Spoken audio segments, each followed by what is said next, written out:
baby. The Golden Stallion's here for you. The man of tomorrow, Savzu, the rated R radio star. And boy, I'm recording. If the audio quality isn't the best right here, don't worry. I'm only going to be a couple minutes.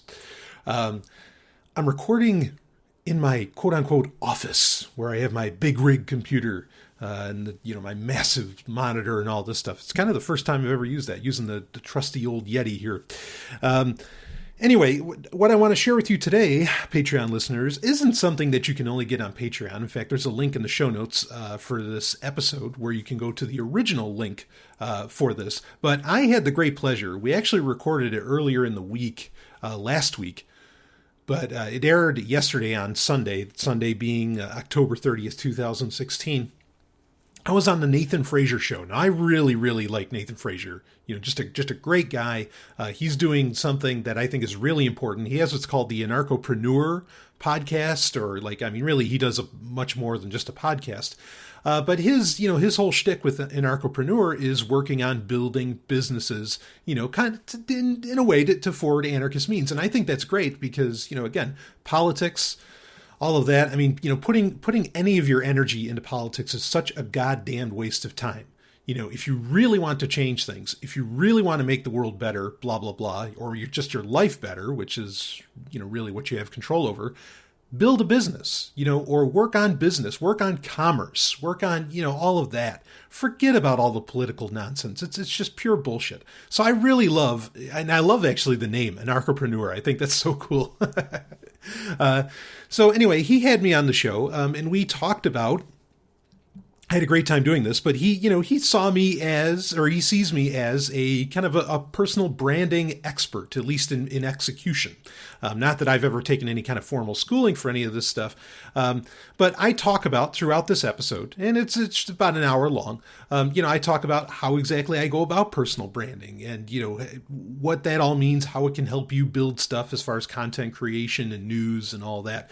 It was a great time. He asked great questions. I think it's an important conversation. It's something to consider because, as you'll hear in the episode, if you're online, personal branding is instantly there. I mean, unless, you're just going to be a lurker of some kind, which I'm not saying there's anything wrong with that, but unless you're just a lurker, then yeah, you want to be conscious about what you're putting out there and what that looks like, what that means, and all of that.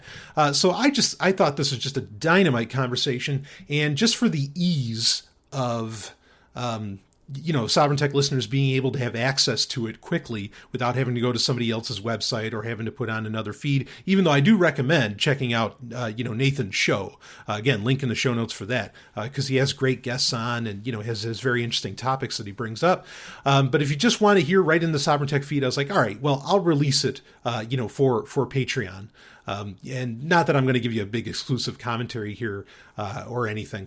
So anyway, my office is a little echoey, so I can't imagine that this sounds too great. Excuse me while I have a sip of tea. Oh, boy.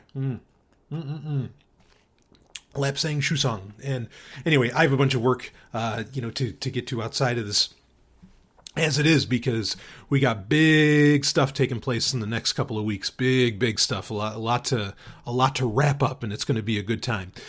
So anyway, enjoy this. I enjoyed doing it. I had a lot of fun actually, doing this, and it's such a great subject to talk about. And honestly, if you Patreon listeners have any questions, as far as something relative to this, feel free to ask me and I'll get to it in the Q&A. And don't worry, you'll have a Q&A coming out Wednesday. And, I have so much stuff I want to release, that I just, want to make sure is release worthy, shall we say. Though, I get tempted sometimes on Patreon to I've done episodes where I don't know, I'd get 30, 40 minutes in and I'm just like, nah, this isn't exactly, this is going to take too long to finish up, or this isn't exactly flying. And, I get tempted sometimes to release kind of these partial episodes, like these demo episodes. I mean, but let me know if you have an interest in that, because I'll release some of them. And I have other stuff to get out there too. Anyway, that's enough of that. Of course, you'll have a Q&A on Wednesday. There might be a couple other episodes coming out on Patreon this week. And you'll have, Sex and Science Hour on Friday, which people are loving season 3. We're knocking it out of the park, I think, right out of the gate, at least according to the emailers. And then Saturday, of course, will be an all new Sovereign Tech, which I have, Why spoil the surprise? Anyway, carpe lucem, everybody. That's enough for me. Check this out. I'll let the music ride the show out. I won't come back at the end, but do enjoy this. I hope you find it useful. I think a lot of people, really could. And Nathan was very gracious in saying he felt I was a king of personal branding. So I appreciate that. Anyway, I'll see you on the other side. Woo!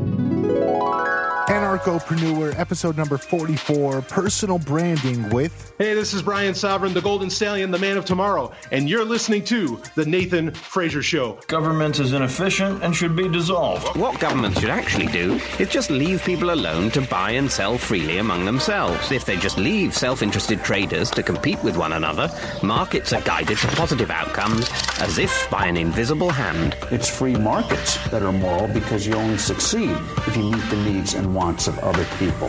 One of the hard things for people to understand is that the more you try to control an economy, the more quickly it falls apart. Capitalism, God's way of determining who is smart and who is poor.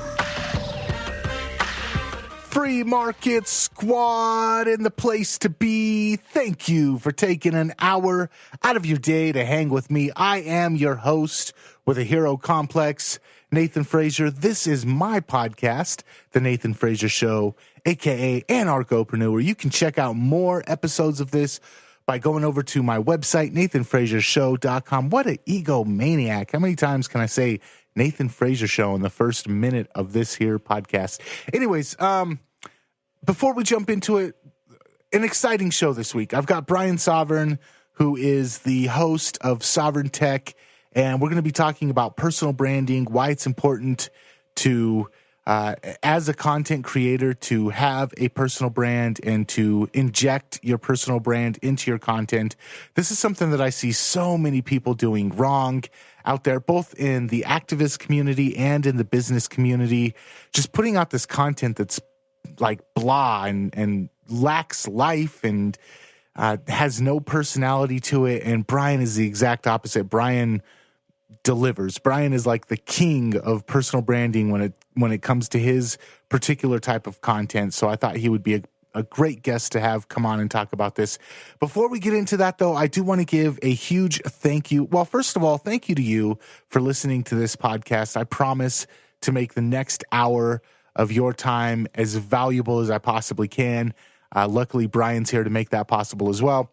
Also, a huge thank you to Truth Frequency Radio Network for putting out this podcast, for putting out my propaganda, for putting up with my shenanigans. It's not necessary, but it is appreciated. So thank you, Chris and Cherie. Also, UCY.TV, Jules over there doing a fantastic job of putting this and a bunch of other content out. And then lastly, LRN.FM. A huge thank you to Ian Freeman and everybody on board over at LRN.FM for making this and all the other content that they put out possible as well. So huge thank you to everybody that's out there doing what they can do to help better the lives of people around the world. You guys are freaking awesome, and I appreciate it. And lastly, if you enjoy this interview and you want to check out more of my work, you can always go to nathanfrasershow.com. All right, without any further ado, let's go ahead and jump into this week's interview with Brian Sovereign of Sovereign Tech. Today, I have Brian Sovereign, Golden Stallion, host of Sovereign Tech, one of my favorite, actually probably my absolute favorite technology type podcast, but I think it's because of the personal spin that you put on it. And that's why I wanted to have you on the show today, Brian, is because we were talking before the interview. I don't know if you do it intentionally or if you just do it intuitively, but you are phenomenal at personal branding, and it shines through on your public media. It shines through on your podcast. And I just wanted to have you on and have a discussion because I know that my listeners are probably familiar with your work. And I just figured if we were going to have a discussion about it, you would be the guy to have. So, Brian, welcome again to my podcast. Oh, it's a great honor to be here, Nathan. I appreciate it, man. Yeah, I'll tell you, it's kind of funny. I was at a conference I think it might have been in Florida. This is a couple of years ago. And a guy was actually doing an entire talk on personal branding. And I was sitting towards the front of the room, and he actually said, like when he was going over things, like what makes a personal brand and all that. And he actually pointed to me. He said, well, look at Brian Sovereign. What's the first thing you think? And I was a speaker at this as well, but instantly everybody said he wears all black. And so I've been an example unwittingly, at events for a guy that shines as far as personal branding, not to pat myself on the back or anything, but so I love to talk about it. I think it's a really important thing to do, when you're putting yourself out there. Well, and that's the thing too, is there's certain things that immediately when someone says the man in triple black, I'm like Brian Sovereign. When somebody says the Golden Stallion, or when somebody does the Ric Flair woo, immediately I think of Brian Sovereign. So yeah, like I said, you've got it down, man. I wanted to invite you on to have a discussion about it. Both talk about how you kind of developed your personal brand, and just I guess kind of like an informational or informative talk on how our listeners can form a personal brand. Now, is the way that you've put your stuff together, has it been intentional? Did you go out with the intention of creating this personal brand, or did it just kind of naturally happen, or was it a combination of the two? How did you get to where you're so easily recognizable in your field? Sure. I think it's a little bit of both. One of the things, that like you mentioned, the man in triple black, a lot of people, recognize that pretty readily. I've been dressing that way since I was in high school. So that's just always kind of been a part of me. And it wasn't so much like an anarchy thing. That's sort of what it's become now, because historically you do have, it's kind of an anarchist trope. Literally for hundreds of years, that they wear all black. And so that it just kind of fit in with that, but that's not really where it came out for me. So that one was a little more natural. But a lot of the other stuff really did come down to, it was very intentional. Not to say that when I get behind the mic or, wherever I happen to be, that, when the Golden Stallion, as it is, comes out, not to say that it's not me, but I definitely amp myself up a bit, when it comes to that. Because if anybody, if you listen to my show, Sovereign Tech, if anybody talked like that, walking down the street, you'd commit them, you'd put them in a straitjacket pretty quickly. So, there's a little bit of that, but it's about, to some degree, you got to make your stuff entertaining. And, just being, NPR or drab is not entertaining to me. So go ahead. Well, I was going to say, you take on your show is majorly technology based. Yeah. You do have your own little twist on it, but typically when people think of tech nerds, it's not something that's exciting and something that you would be, hooping and hollering about. Right. So you're already kind of at a disadvantage. So I guess let's start there. Let's start with what you're obviously passionate about technology. What has the development of the personal brand meant as far as differentiating or giving you, do you feel like it gives you a heads up on your competition? Because there are a lot of technology-based podcasts out there. I don't think very many of them are as successful or at least have as passionate an audience as yours does. Sure. Yeah. So, it's really important to do that. And actually kind of how I learned to pick that up was I used to be, I still am, but I was a big fan of classical music. And one of the things that annoyed me is that when I would play classical music, say on the radio, we're talking the 90s here.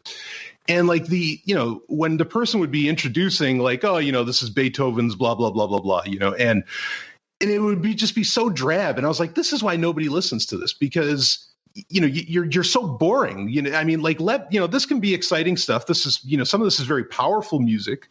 And they never, they didn't put it together, and they wonder why they never get funding or they never get, sponsors, or nobody ever listens to their crap.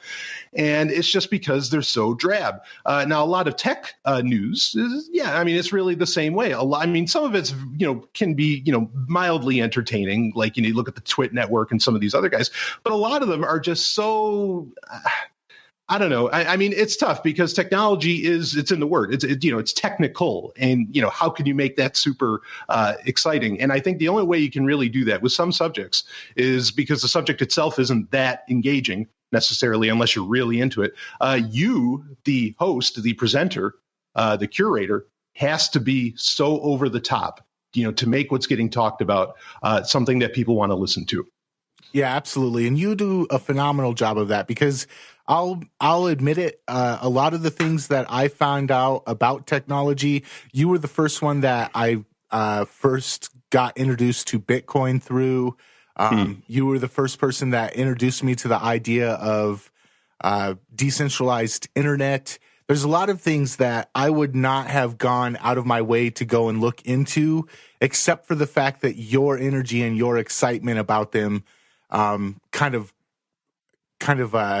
transferred on to the particular technology and made me excited. And I think that's one of the things that you do really well is you transfer that energy, that emotional excitement onto the stuff that you're talking about. And it goes on to your audience, and it makes your audience just as excited about it as you are. And like you said, it's dealing with technical stuff, but the way that you do it definitely sets you apart from probably 99% of the other people in that field. I appreciate that. I just want to say quick. I mean, I think the first part of personal branding, though, is you got to be really confident in what you're saying. You got to know your stuff to be able to parlay a lot of what I think you just described. And that can be a hard part, too, especially in the tech field. But in other fields, I mean, it might not be that hard. So anyway, go ahead. Yeah. Well, I think you're going to run into that difficulty, whatever it is that you're trying to get excited about. You definitely need to have somebody who writes advertisements for things. In order to get excited about something, in order to transfer that enthusiasm over to the reader, you definitely have to know the product inside and out. So it's really hard to generate personal excitement for something that you don't even really have clarity on. So right. It definitely comes through in your presentation. You mentioned earlier not being like this 100% of the time. You said, if you talk the way you do on your podcast while you were walking down the street, you might be committed. I've kind of heard it be explained as pick out certain parts of your personality and don't fake them, but just kind of turn the volume up on them. Sure. Make it a little bit exaggerated, but not phony, obviously, just kind of like being you times two in certain aspects. How do you go about picking the areas where you want to amplify that, you want to turn up the volume a little bit? Because you're definitely animated when you're doing your podcast. How do you figure out what parts are going to connect, or do you even take into consideration how your audience is going to react to the certain things that, let's just say you have a couple very risque aspects to your podcast. Yeah, boy. So, I mean, that's another thing. Sex sells, and so that's like an aspect that, while is very much a part of me. I'm very much into sexuality and all that. When I ramp that up significantly, I mean, that's kind of easy to do. That's one, that I bring to fore a lot more, because, I mean, one of the things, it's something that a lot of people are scared to talk about, and you think, what does that have to do with technology? Well, it kind of has everything to do with technology. I mean, why are people on Facebook? Most of the time, honestly, I think it's to get it on with their neighbor or, somebody nearby. So it's part of that.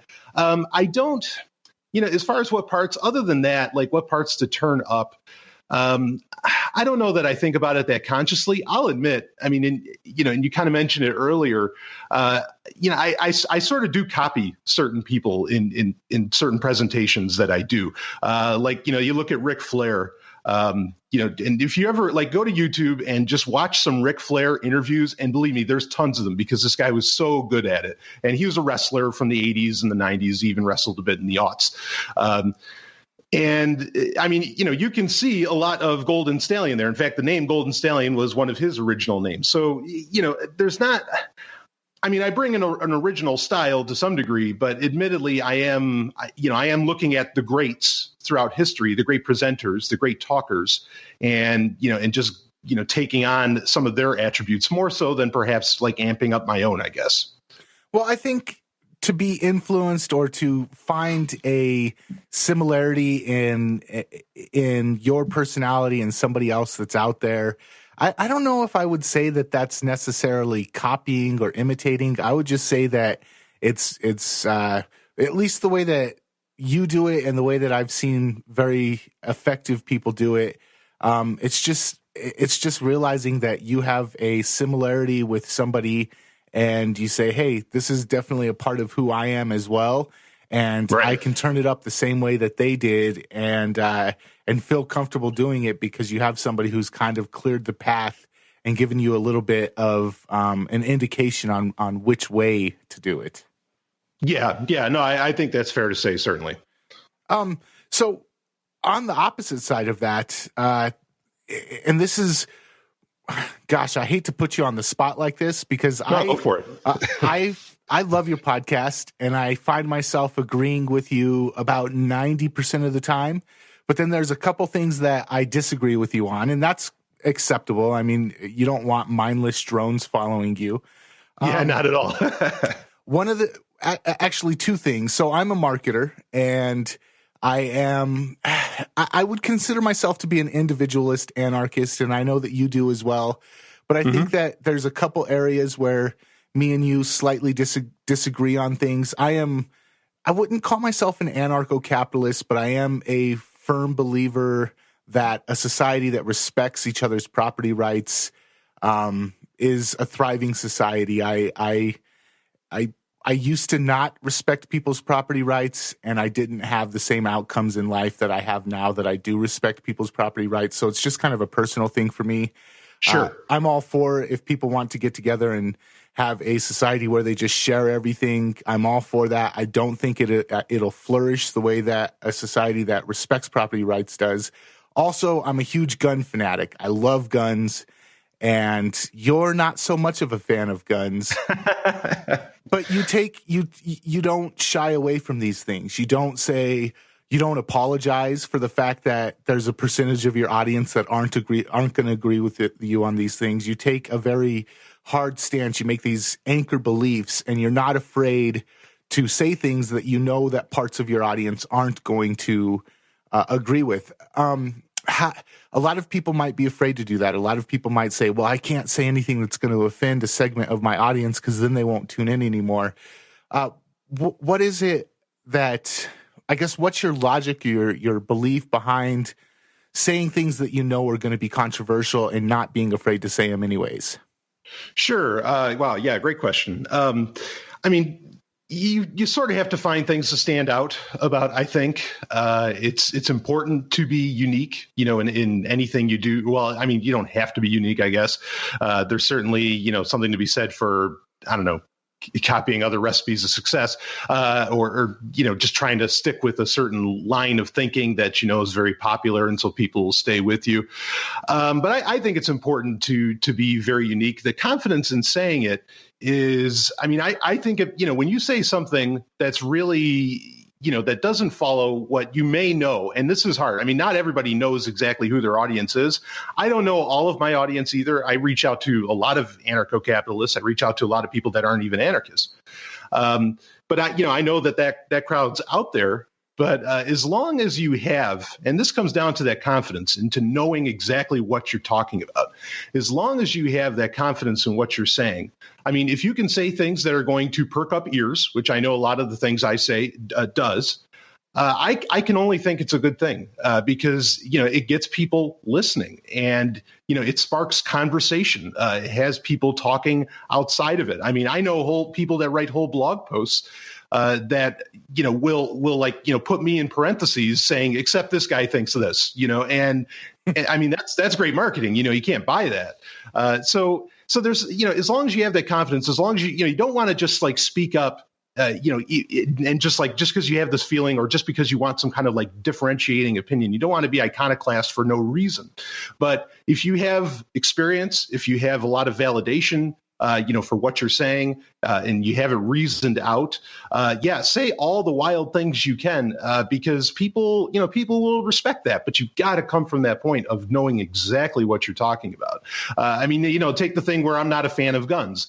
Well, when you're somebody that's been in the U.S. Army, and has fought in wars and whatever, people say, okay, well, it kind of shuts down a lot of, or it doesn't shut down. I don't want to say that, but it, people are like, well, okay, but he's done it. He's not just some, lefty that's crazy and, has never like actually handled a gun or something like that. So you got to be able to back up what you're saying. I guess that's the key.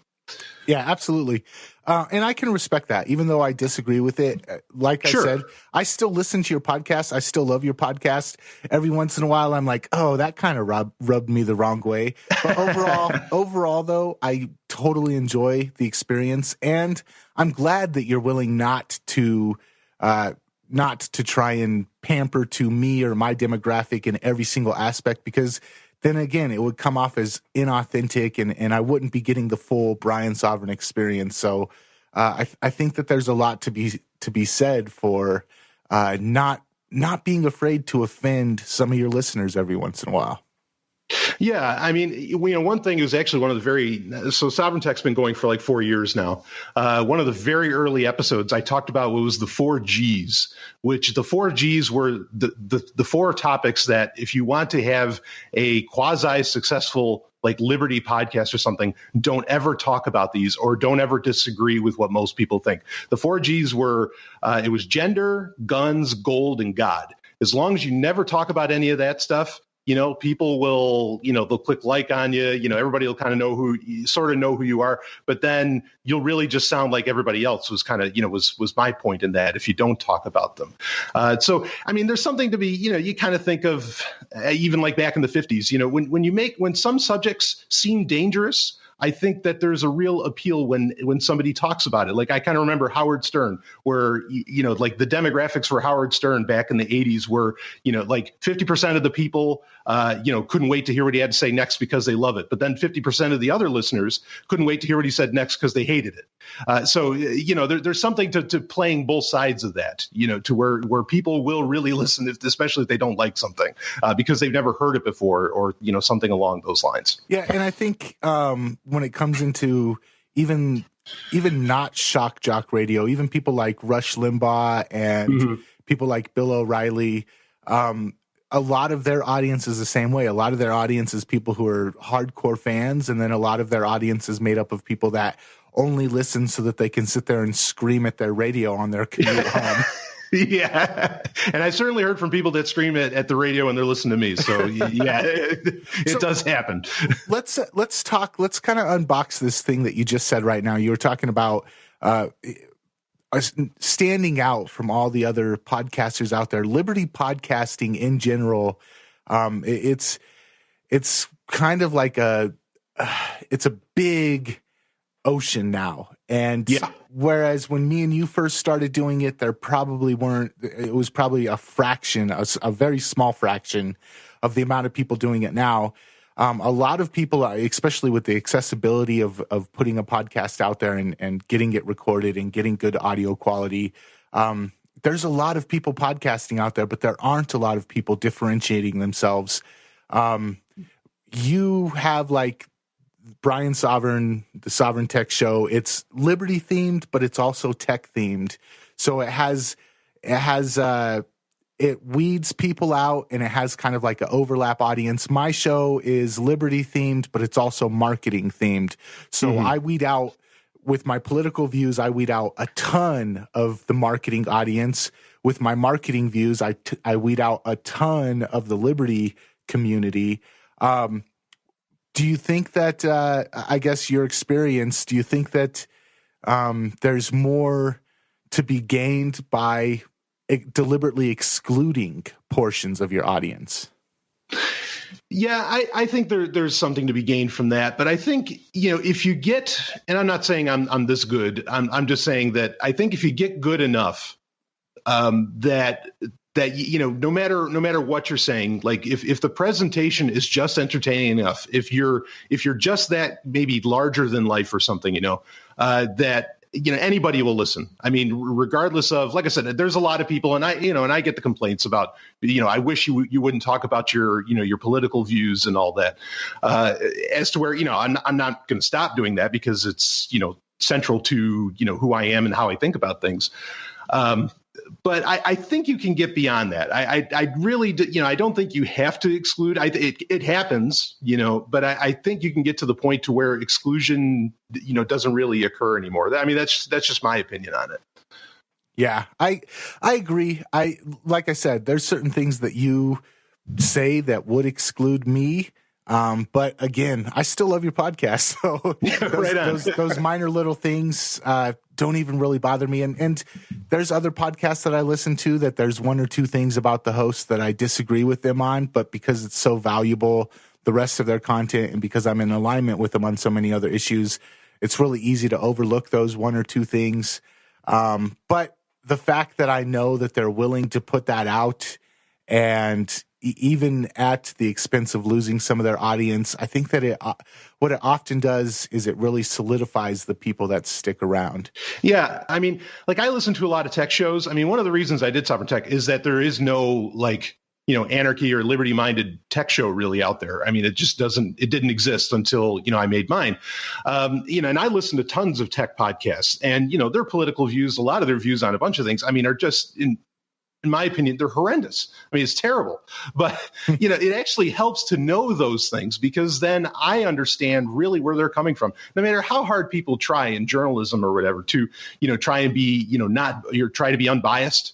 Bias always creeps in. It's completely impossible, in my opinion, for it not to, unless you're a robot. And it's very helpful. I like it when presenters or, whatever, when I know where they're coming from, because then I can better understand really what they're selling or what they're saying. Yeah, absolutely. It gives you a better insight to weigh the information that you're getting from them. Bingo, exactly. All right, we're going to continue this conversation on the other side of the break. We've got to pay some bills, make the sponsors happy. Stick around, though, because when we come back, we're going to get more into how to develop your own personal brand, why developing your own personal brand is important if you're trying to create content or run a business. Stick around. This is Nathan Frazier talking with Brian Sovereign, Sovereign Tech, the Golden Stallion. You're not going to want to miss the second half of this interview. Don't go anywhere.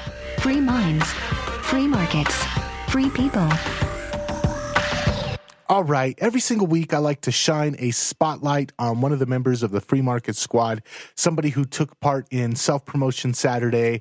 And this week, I'm going to let you know about a project called Undocumented Human. Now, Undocumented Human is headed up by Alma. She's one of the members of the Free Market Squad. She's an activist extraordinaire. And I'm just going to take a moment to list off some of the things that Alma is responsible for. First of all, she's one of the main organizers behind the Jackalope Freedom Festival, which happens every summer in Arizona. She also travels around the United States in the Bitcoin bus, helping spread awareness about countercurrencies and Bitcoin in general. And while doing that, she also helps people install off-grid solar panels so that they can be energy independent and self-reliant. So Alma's out there doing a lot. And that's really just the tip of the iceberg. If you want to know more about what Alma does, if you want to know more about what Undocumented Human is all about, head on over to youtube.com/undocumentedhuman. You can find out all about what they're doing and how you can support them. Undocumented Human at youtube.com/undocumentedhuman. Now, if you would like some free promotion for your business or for your activism, whatever it is that you're doing, I do this every single week. I take a member of the Free Market Squad that participates in Self-Promotion Saturday, and I give them a little bit of extra love on the podcast. So if you would like some free promotion and you want to get involved with a community full of liberty-loving, entrepreneurial individuals, head on over to freemarketsquad.com and find out how you can join our community. With everything going on in this election cycle, it's more important than ever that you get out and vote for nobody. Nobody is an honest politician. Nobody will put a stop to political corruption. Nobody will put your needs before their political desires. Nobody will keep their campaign promises. Nobody will put an end to the creepy and invasive NSA spying program. Nobody will lower your taxes. Nobody truly is one of the people. Nobody cares about you, and nobody has all the answers. This November, cast the only vote that really means anything. Vote for nobody. Because if nobody wins, everybody wins. For more information on how you can vote for nobody, check out The Nathan Frazier Show at nathanfraziershow.com. This message was approved by nobody. Let me ask you something. Anarcho-Preneur. Haven't you ever been tempted to just break the rules and finally Get back at my big faceless corporate bosses for making me feel so small and insignificant? Look at this, Marge. $58 and all of it profit. I'm the smartest businessman in the world. Government can print money, but it's the entrepreneurs who really make the money. Why don't you guys just make your cars cleaner and nicer and try to be better to your customers so that you can compete with Handy Car's popularity in the marketplace? Shut up and take my money. A lot of people probably think, well, I'm just Joe Schmo. I don't need a personal brand. I'm not trying to do a podcast. Do you feel like moving forward with the way that technology is going, with the way that avatars on the internet are going, social media profiles, the ability to Google people before you end up hiring them for a position, or before you invest in their venture capitalist startup. Do you think that anybody is above trying to create a personal brand, even if they're not trying to be in the public eye and have a public persona? Oh, I love that question. I think if you're not interested in making a personal brand, I mean, then I'm guessing you're like interested in, just like disappearing from the system entirely. And I think that's a totally valid thing to do. But if you're going to be in the system, as it were, if you're going to be on Facebook, if you're going to be on Twitter, if you're going to be, even though you're not selling anything, you're not making anything, whatever. I mean, it's a very strange world we live in right now, because kind of like the Shakespeare saying, all the world's a stage. It really is now. And you can't get away from it. I mean, you are personal branding anytime you get onto social media, and almost anytime you're on the internet, you're very much personal branding. So I think it's really important to be, even if you're not like thinking of it as personal branding, it's super important to be conscious of what you're putting out there. And that's really at the core of, how you create a personal brand, is being conscious of what's getting put out there about you. And it's a problem, too, because, you have a lot of people that are celebrities or internet famous or whatever, that, you have to deal with some real problems because, you have trolls, you have, abusers, all these different things, on the internet. And unlike people that were famous or that would become famous, say 20, 30, 40 years ago, you don't get the bodyguards anymore because the money's not there. I think it's really important to be, super conscious of exactly what you're putting out on the internet. And in a way, that's really, like I said, that's what personal branding is all about. Yeah. And I feel like, realistically, in today's age, like you said, unless you're just going completely off grid, and even then, you have a personal brand with the people that are intimate in your life. Sure. Your story is being written, and either you can influence the way that story is being written, or you can leave it 100% up to the people around you. Personal branding, in my opinion, is just taking an active role in how that story is going to be written. So I kind of feel like even if you're going completely off grid, you should still be conscious of the way that you present yourself, of the way that I don't know, man. I just think, like, obviously don't be fake. Obviously don't be manipulative, but be conscious of how you present yourself and how other people see you. And I guess for me, it's just part of being introspective. And I think that not enough people take that time to think of how other people see them.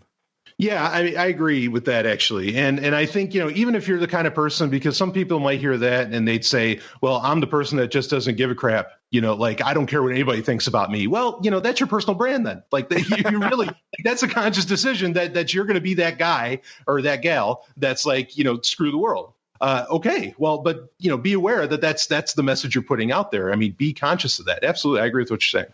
All right, let's talk about the importance of having passion, because like I mentioned earlier, you're very passionate in your podcast, in your presentation, the things that you talk about, and you do a good job of taking stances. You do a good job of laying out your arguments. Recently, you did kind of a not really a series, but an exploration of the Steam It technology. Yeah. And I know that was a hugely divisive issue, but you didn't tiptoe around it. You just said, this is how I feel. You outlaid it very passionately. And you've done this on things like the different alt currencies that have come out. You do this pretty frequently.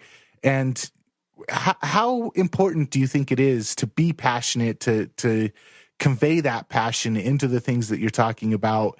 And do you think that there's a correlation between your passion for your subject and your audience's passion for your brand or your subject? Yeah, sure. Well, I mean, I guess to kind of highlight what that translates into, when you have that passion, with the Steam It, case as an example, I was asked to be on Free Talk Live. I didn't ask to be on; they asked me to be on. But the interesting thing is that on about Steam It, because there was like a whole show that they were talking about it, because like you said, it was this very divisive topic, still is in a way, and a lot of people on the Facebook page for Free Talk Live were saying, and they didn't necessarily know I was going to be on, but they were saying, where the hell is Brian Sovereign? I want him to rip into this. That's the outcome of when you have passion, is that people are looking for you because they want to hear, that really passionate, because, passion just, again, it comes from that confidence. It comes from, okay, this person's really passionate about this. And as long as I didn't, end up proving him wrong in the, later on, which, there's times where I'm wrong, but usually it's not when I'm super passionate about something. As long as it's not that, I mean, people pick up on it and they're like, yeah, no, this guy knows what he's talking about. So having a passionate delivery, I think it's absolutely key to people wanting to hear from you, because they translate it as knowledge, they translate it as confidence, they translate it, as you being, I don't want to say an authority, I don't like to use that term, but just as somebody that's got it together on whatever subject you happen to be going on. So being passionate about things, however that ends up showing up, will really translate as people remembering you and people wanting to hear from you. We'll say a thought leader rather than an authority. Yeah. That's fine. Yeah. So to give an example of that, the other day when I logged into Facebook and I saw hackers attack the internet and Netflix down and Twitter down, immediately the very first thing that crossed my mind is, I can't wait to hear what Brian Sovereign has to say about this. Yeah. Well, another thing too that I think this brings up is I often have, and it's, again, I'm not trying to be I'm not trying to think of the word I'm looking for, but I'll just say I'm not trying to be iconoclastic or anything, but I have a very different take on most things, partly because in the tech world, there really aren't a lot of anarchists, at least ones that speak up, and that, that have some history and knowledge on the subject. So that's another thing too that works out in your favor, is that when you do have a differentiate, when people are used to you thinking something else or thinking differently than from, the mainstream as it gets presented, that's another reason people will want to hear you. And just like, I saw, with what happened with, that was with Dine, where the internet went down back, was it October 21st? A lot of people in my feed were saying, oh, it's China. Oh, it's WikiLeaks. Oh, it's this. And I'm like, no. It's not any of that. No way. And a lot of people, they're going to want to hear, because they expect a passionate, differing opinion from you, and that only works out in your favor. Yeah, absolutely.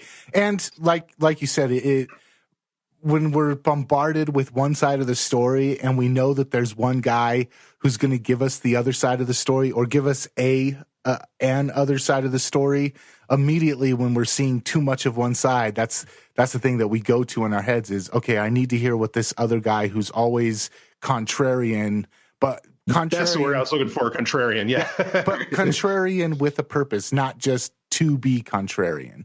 Right, exactly. So what about a background story? You mentioned earlier some of your positions on, like your position on guns, comes from part of your personal background story.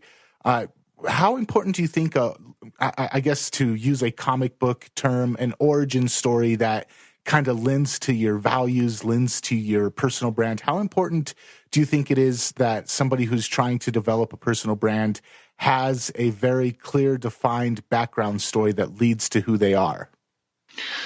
Oh, boy. I think you can get away without it.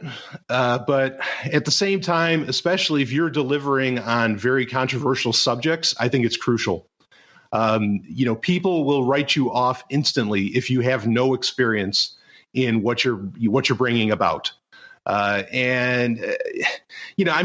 it's more run of the mill, I don't know that it's that important to have that. And in fact, there's a lot of times where really, like, I'll admit it, I have almost no interest in, say, what a host, where they grew up, or, what they're about, what their life's been like, and things like this, but when the subjects are that important, say something like guns, or even talking about religion or things like this, it really helps to know, that the person you're listening to about it actually has experience in the matter. Experience is just another part that really adds into that passion, and it does. It creates a story around you, and it becomes a part of the personal brand. But I don't know that it's 100% necessary, to really successfully bring on a personal brand at all, because I can think of a lot of people that, I'm very interested in what they do right now, but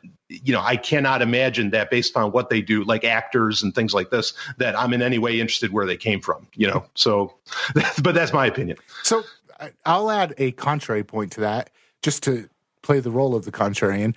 Sure. So I help people build up their podcasts pretty frequently. It's one of it's kind of like the basis of my business is helping people with their podcasts. Personally, I know that my episode zeros. Are you familiar with the concept of an episode zero?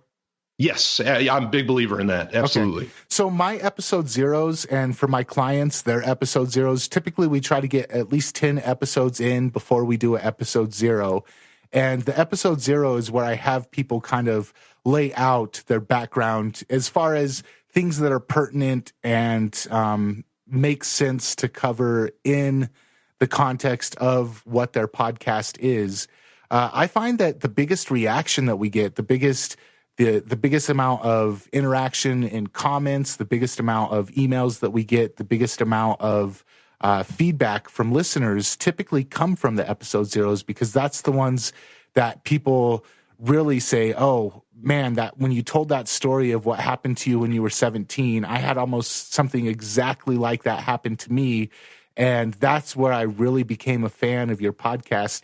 Do you see the value of that, or do you think that only has an impact with a small amount of people and doesn't have the importance that I guess I give to it? Yeah, no, I can see the value in it. Just as an example, and I know I'm bringing up a lot of examples to do with podcasting, but that's kind of the area where I've done all right in. But there's this guy who does a voiceover teaching podcast sort of thing. And he opens up the first 10 minutes just talking about the most banal thing going on in his life. And it's and his podcast is titled The 5 Things to Do to Help Your Voice with This, whatever it happens to be. And it's okay, understand, you've titled it The 5 Things, blah, blah, blah. Let's just get to that. Let's cut to the chase. I'm here to learn, let's do that. And so, that's one case where I'm I don't need to know, I'm just here. This is, say, work that I do. I want to learn quick. And I sort of, I want to get out. But it's a very, I guess you could almost say it's sort of a superficial subject. So, I don't need to hear, everything that's like, that his dog went for a walk or something like that. But I see your point. I think there's a lot of areas, and this guy's super successful in, his podcast does numbers that I wish I could get. I mean, he's doing like 6 digits, Well, go ahead. I think that what it really comes down to, at least from your position and my position on it, I think what I'm kind of seeing is that it has to be something pertinent to the audience. So it just can't be random facts about how you grew up. It has to be something that adds to your personal brand rather than just something that's thrown in there just for fluff. Yeah, fair enough. Yep, absolutely. Okay, cool. Gosh, I don't even know where to go from there. Let's talk about doing things in your voice. So creating a voice, like I said earlier, the Ric Flair woo is something that immediately when I hear it, I'm like, oh, there goes Brian Sovereign again. And you do it on your Facebook posts as well. You do it when you're very frequently when I see something that you posted on Facebook, I'll see the woo in there and I hear it the way that you do it. So it's not just WOO. I actually hear you saying it. And that's something also in emails. I'm huge on email marketing, and I'm a big advocate of emailing in your own voice. And I get pushback from clients of mine when I say, look, don't email like you're from the PR or the human resources department. Email like you're a human being. People don't want emails from a corporation. They want emails from a human being. How important or what has, I guess let's approach it from 2 things. Number 1, do you feel it's important to use your own voice when you're communicating in text?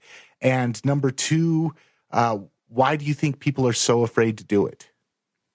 Well, okay, yeah, I like that question, both of them. So number 1, like where my writing style comes from, because I'll put woos in blog posts. I mean, I'll put it all over the place, and like you said, it's attached to me now, in a very real sense.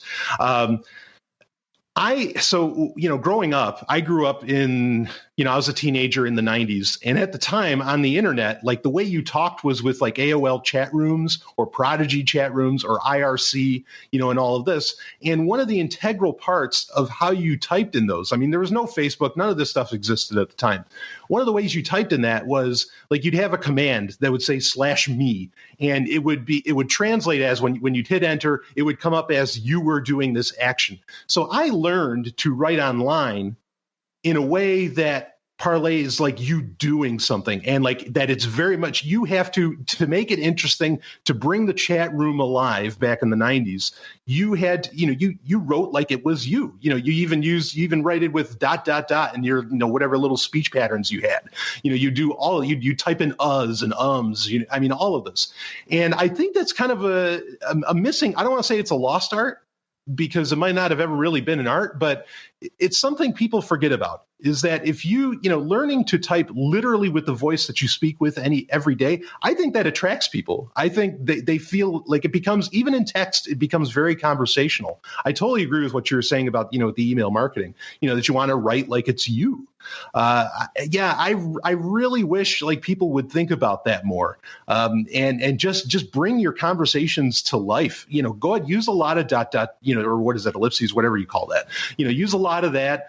Use woos and all this different stuff. Do the asterisk, sigh, asterisk. All of that. I think it makes things alive, and people will hear, like you said, how you hear the woo in my voice. I think people will hear those things when they read it. They'll hear it in their head, and it really makes whatever you're writing, it makes it pop. No. So I think that's super key. So for the second part, why do you think so many people are afraid or come out sounding like a robot when they do their communications?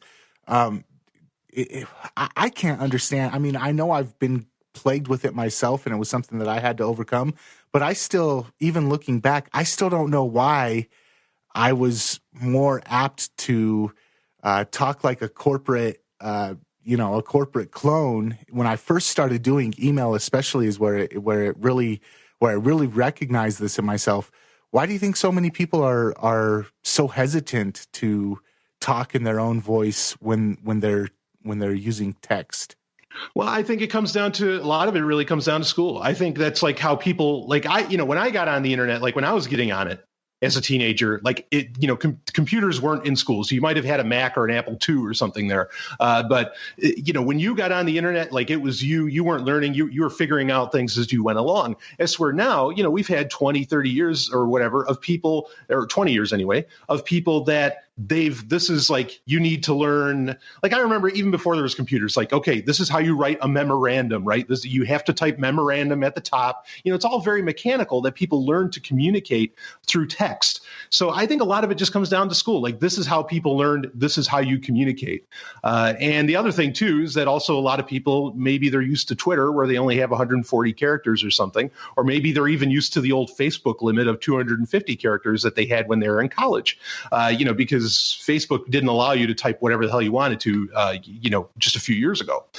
So I think it's just what people have learned. Like this is how, okay, you've introduced me, say in school or wherever, to the internet. This is how you're supposed to interact on the internet. And so they just kind of go forward with that. It's very unconscious as to where if you break out of that and you just go very free form, even if you're typing in ridiculous ways or, well, I can't think of an example. I think if you go free form, people really, really identify with that because they're not used to reading it. Well, and one of the things as a copywriter, one of the things that I notice that people do a lot is they won't use, instead of saying they'll say I am when they're text talking. So it'll say, I am going to do this. When in real life, if you're talking to them, they'd be like, I'm going to go down here.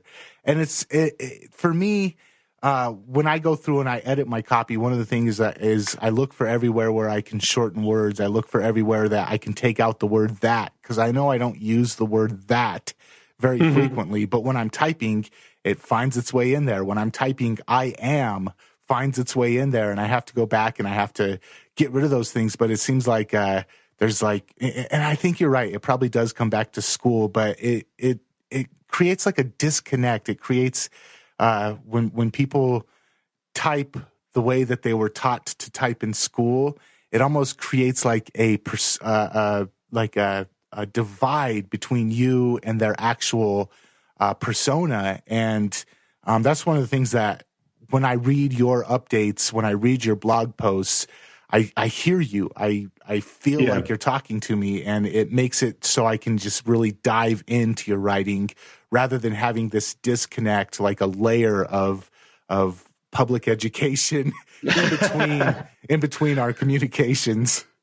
Yeah, well, another thing too that I just thought of is that like a word I love to type out is they've, like as in they have with an apostrophe in the middle. Every spell checking software on Facebook or even in Word, wherever, is going to tell you that's not a word. But people say they've all the time, like, I mean, it's just such a simple thing. Or when I use the phrase, wait a minute. Now, I remember, reading various books, like, wait a minute, a lot of authors would type it all out as one word because it makes you say it very fast in your head. But your spell checker is going to tell you that's dead wrong. But yet some of the greatest authors in history, some of the greatest writers in history have used it that way. So I think, learn to kind of buck the red squiggly line under a word sometimes. I think that's a really good tip to go with. Yeah, absolutely. I couldn't agree more.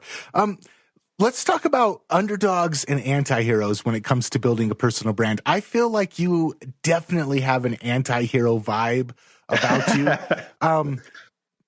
I guess, what's your thoughts on people's connection to underdogs and anti-heroes, and how do you think when it comes to like building a personal story or building a personal brand, how important do you think it is to have that connectivity of having the underdog or the anti-hero persona built into who you are as far as your personal brand goes? Incredibly important. It next to the confidence, and really it's a byproduct of the confidence. I think it's the thing that's really going to put it all together for you. And you got to be careful, because when to kind of create that anti-hero or that underdog, you sort of have to have a boogeyman. You have to have like a villain of some kind that you're sort of against, even if it doesn't exactly exist. Now, unfortunately, I know some people that like invent boogeymen, and they're not authentic at all in that matter. As to where, me, like, okay, I hate Google. And, like I can kind of be the anti-hero, say, against Google or against, say, like mainstream tech news and things like this. But people identify with that because everybody's struggling, especially today. They want to, it's not the fight, but they like to hear the challenge.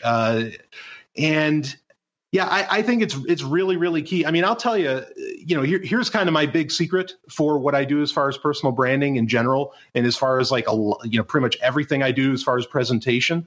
We keep mentioning Ric Flair. I mean, I have, I'm not anymore, but I grew up in New York. I was a wrestling fan. I mean, in New York, it's just part and parcel. It's what you do. And like the wrestling business, looking at that, like it is the ultimate in personal branding. It is the ultimate in marketing, in my opinion. And in many ways, it's the ultimate in good business. You can learn so much. And I'm not saying everybody needs to go out and start watching WrestleManias or something. But like, if you want to learn about presentation, about, making you a big deal and whatever else, I mean, you just watch that. And that's, the wrestling business runs off of the idea of the underdog, the anti-hero, and all of that. That's where it really kind of thrives. Those are the best examples you can ever see of that happening. And you get to see the real-time reaction from the crowd as far as like when a person talks this way or does this sort of thing, because it's all live. It's not set up.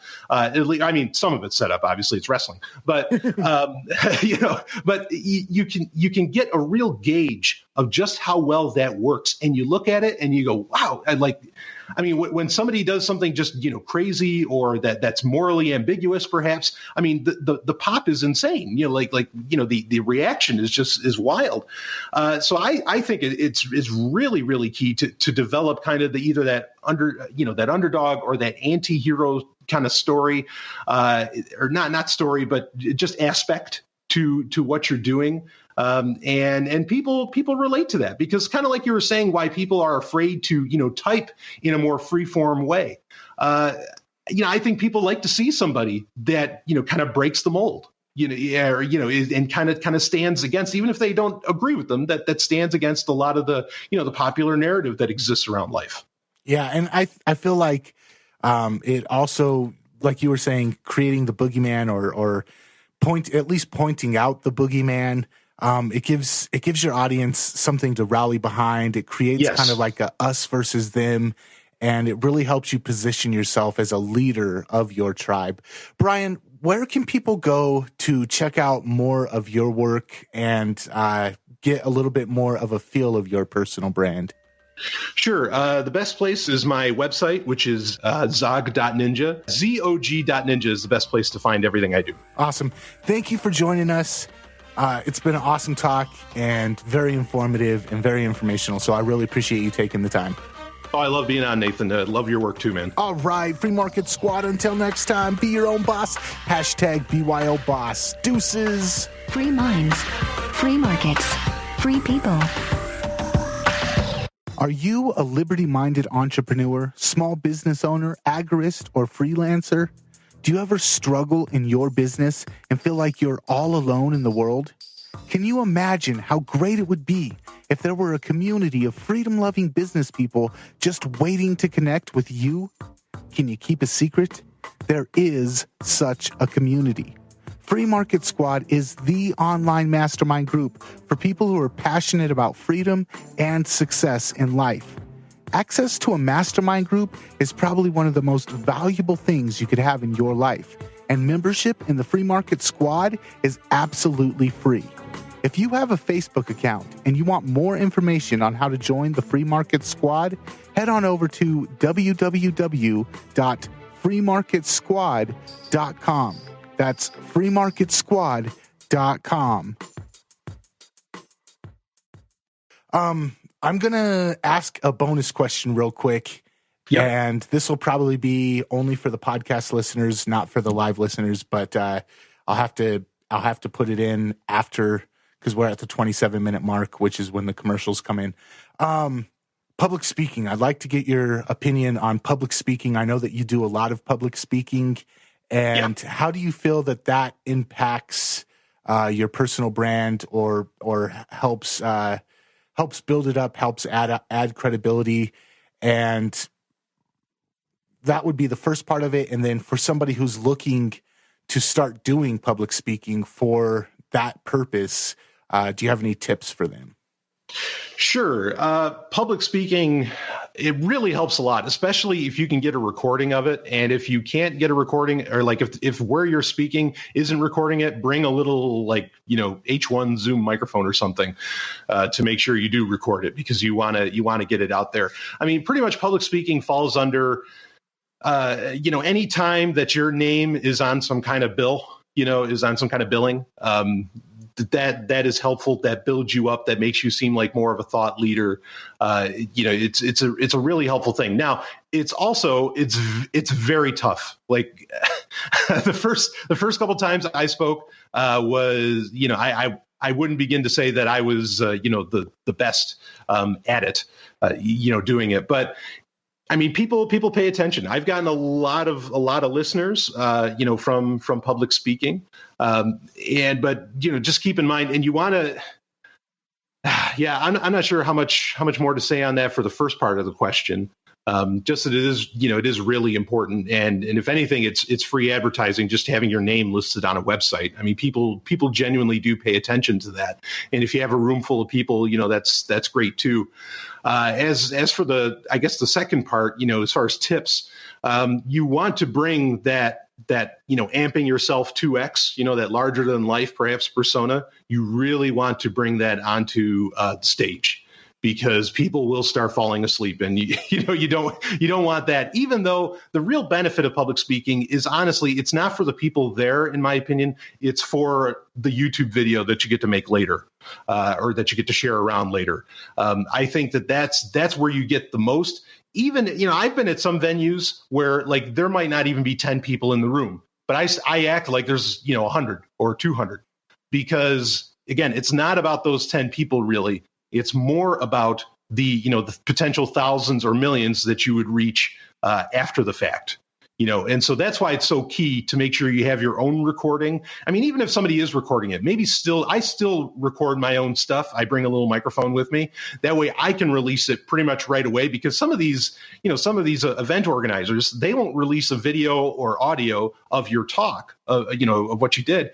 It might be a year later. I mean, I've seen that. I know some people that still haven't put out some of my talks, but fortunately, I had either an independent person, with a camera, or I had my own recording, and I was able to put it out there. So public speaking, really, really important. But the really important part of it isn't about the audience you're reaching right at the event. It's about the wider audience, your internet audience. That's the real win there, in my opinion. I mean, because even event organizers, people that hold an event, they even if they don't get great attendance, they still held an event, and people look at that and they go, ooh, that's really impressive, that they did that. And it is. I mean, it's a hard thing to put together an event. And if they have all that video that they can put out there, I mean, that only helps them. So even from an event organizer perspective, not just a public speaker, perspective, I think the rules are still the same, that the audience you're really reaching out to is everybody else that's honestly not even at the event. So that's kind of my thoughts on that. Awesome. Thank you so much, Brian. This has been an incredible talk. One more time, where can people go to find out more about Brian Sovereign? Sure, it's zog.ninja. That's zog.ninja. That's where you find it all. Awesome. Thank you.